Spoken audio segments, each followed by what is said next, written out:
GAM. It's Artemis's first Caitlyn of the summer, but I think the idea of the Kate Braum, it's a very guaranteed combo. Dove here should be this dive's a easy. decently easy target for the side of GAM Esports. Who's going to start the tanking? It looks like it will be Elio, and he'll be able to get out there nicely. Flag and Dragon from Levi, and that makes it first blood, but it is a trade on the other side as that Braum took one too many tower shots. Yeah, that's fine. Flash not burned by the Braum was necessary to get out, but again, just winner's bite. Easy chain from there with a flag and drag. Makes it so that trap hits easily. On the Your move, side, DK. though, Can you pull this off a little bit better? The answer is yes. As KIA will fall and barrel, survives about 100 HP before popping that biscuit. And in general, this should mean GAM looking for early dragons, while DK be looking for those grubs in a couple of minutes. As I say that, KIA still has his flash, so should be all right here. But you can see the harass that he's taken with his wave in a really bad spot. GAM know that they need to respond on the other side, so they will look for dive part 2. Siwoo again still has his flash, but that concussive blows makes things way too easy. However, Siwoo is able to flash away. Another tower shot is going to go on to Artemis, and now Levi gonna have to do a majority of the tanking, as this Mbessa has done a really good job to try to keep himself alive. The flag and drag does not connect, and it will be another 1-for-1 trade. Oh no, the flag and drag from Levi wasn't able to find its target. 1-for-1 trade as Siwoo gets another scrap as a part of the dive, and meanwhile Rumble, he's getting scrapped on this top side as he can't get in range of the wave for the golden XP. Oh, and KIA suddenly overheating and forcing aiming down about 100 HP. He's out of mana as well. And no flash underneath the turret with that wave. Taking a little bit of while to get there. I don't think this is a doable play for Dplus, so they will back away. However, still net positive for them based off of that 1-for-1 for the Mbessa. Surprise, I guess, in that sense. Less of a surprise throughout the year, as BDD and the rest of the squad did really earn it. And Duckdom, I was really surprised they went with Duckdom at the start of the year, but he really grew as a player. So we have a fight topside barrel blown. Flash for flash a lot of against summoner Artemis. spells. Meanwhile, they got a 1v1 in the jungle that is being won by Lucid, solo killing Levi. On the other side of things, though, it is the bot lane of GAM to get another kill, but Lucid is just too strong. Dashes in to RS, who realm warped in to try to help out his 1v1, and this Wukong getting gold like this early in the grub. This dragon, bit of an easy pick-in for Dplus if they so desire. RS actually staying around. And Showmaker playing very aggressive. However, with Levi walking up, Showmaker now knows he has a path only forward, and he flashes in to take RS down. He's now going to channel that teleport. He should get out there all fine and dandy. A brilliant play from the mid laner of DK. No get in range for Levi as, well, Showmaker, he's got the blue suede shoes on, and I'd say the blue jeans too. He sneaks that out of there. Flash blown by KIA. Barrel was rocking the Spellbook Ghost, trying to close the gap. Not going to look for the play. Obviously, without that teleport, won't be able to join this fight, and so GAM actually end up overtaking the area with just a pure numbers game. And they should be able to burn this one down. First one of this game claimed here for GAM. As now we're starting to see that himself as well.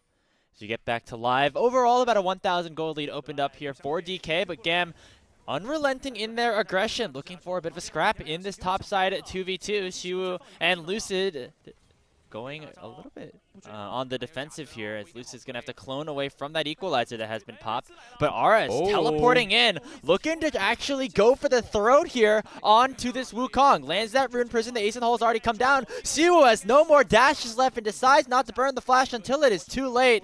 Will go down as GAM get themselves another. Still a lot burned by GAM to not get too much on the map. They're going to get that bot wave in, but Dplus still farming 2 waves out. As okay, they get Barrel's flash out, gets out of the Glacial Fissure, but Showmaker's going to net first brick, and that's going to be feats for Dplus secured off the back half of that play. So I think Orianna getting some free time and free farm in the top side. Pretty worth Siwoo going down, and that play made for Dplus because they got first brick, they got feats, and Showmaker going to be really happy having a Roa in Ares because Ares and Artemis on the same team. It's better, like Sam, it's better branding. We are doing the favor a service. Right. The I player see Ares service. now. That's fine. Yeah, that's fine. That's fine. I'm now with you.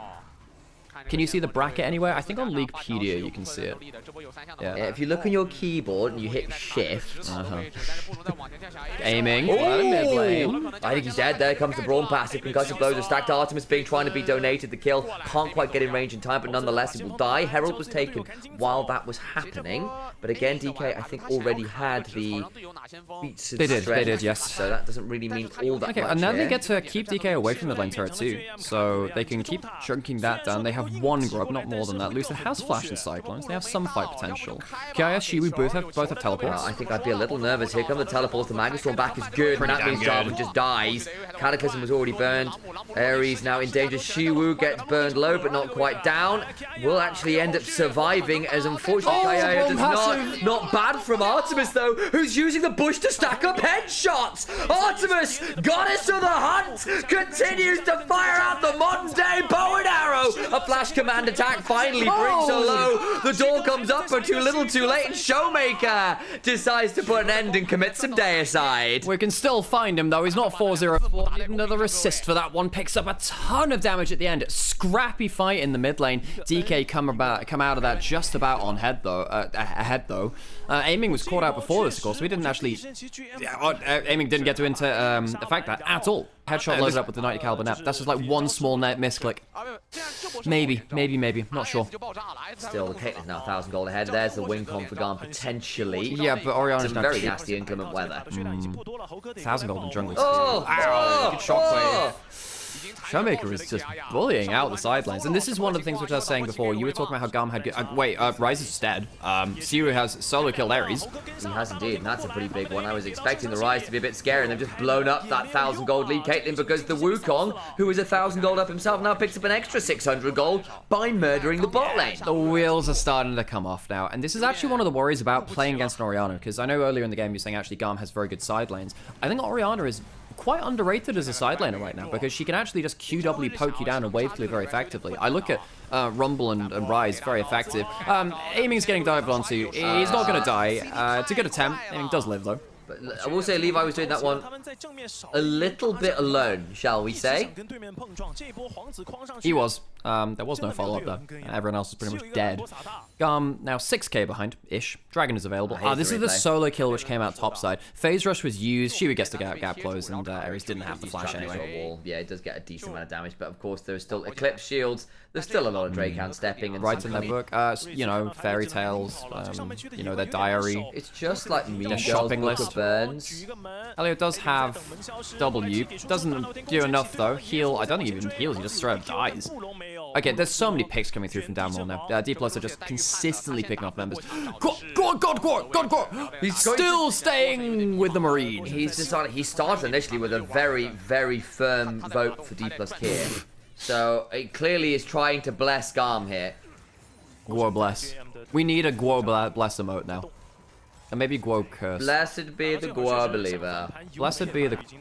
That's going to start it up. I don't really think you can test it. She was on a great angle here, but he is a little bit separated from the team. He's a little. Elio's coming over, but again, this Braum is not especially tanky. Over comes Levi. This might become a flip, but Levi is stunned up well enough by Beryl. On the other side, Ares is trading out with Shiwu, who is doing a lot of work. Out comes the Sundering Slam, the cunning swipe. Redemption's going to come on forwards. Will heal up the two solo laners a little bit. Beryl and Elio not having a fantastic tete-a-tete as Shiwu comes in to mediate. Those trap lines are pretty nasty, but it's the clones that end up taking more damage, and I think GAM would have liked Lucid survive the ace in the hole with a redemption topping up the HP he loses. So it ends up being just outscone for nothing. A little bit of chunk after that, but nothing else. It's just from the Dark Knight. Yeah, it is, exactly. Yeah. You know that string sample. Funnily enough, that uses a particular trick in physics to make it sound really unnerving. Shiwu getting caught out in side lane in a 2v1. Does have flash. Get out of the Cataclysm. Quite a lot of mobility courtesy of the passive and the ability to do the Drakehound thing. Okay, so the physics trick, which they use to make it sound really unnerving, is they just keep sliding all of the notes up and up and up, so one goes out of the range of your hearing and one comes up into the range of your hearing. So it just seems like it's continually going up. She was going to stop the back. Does he die for it? He might do, but it's going to allow them to keep shoving through mid, so his life potentially for inhibitor. All the while, they are going to get rid of Artemis, which is a pretty nice pickup in the mid lane. good trade from Dplus KIA. Okay, Shiru says, all right, I will die to stop the backs. You can go take the inhib. Maybe a worthwhile trade there, I think. If it did, I mean, I suppose if KIA had made it back alongside Levi, it wouldn't have been able to find they can test. They don't have the vision. They can't really approach that safely. There is also potential of a shockwave threatening them if they go towards it. Baron started and very swiftly finished. Dplus KIA decides to commit a little bit of noble title stealing. Levi actually managed to find his way pretty close to the pit there in a way I wasn't expecting. That shockwave back though. Showmaker taking a mercy, aiming at least gets one, but I think KIA will be trading there. Ares needs to leave. It's a triple kill to Showmaker. And it'll all be rounded out by aiming, picking up another. Everyone from GAM falls, and Dplus KIA offer GAM losses after they come and contest the Baron. Resignation letters accepted. Dplus KIA, clean snowball after they got ahead. A couple of worries in the early game. GAM did get some decent skirmishes, but GAM will lose in a fairly quick game as the snowball got really too much to deal with, and Dplus KIA will end with a 7-0-7 mid laner performance from Showmaker on the Orianna.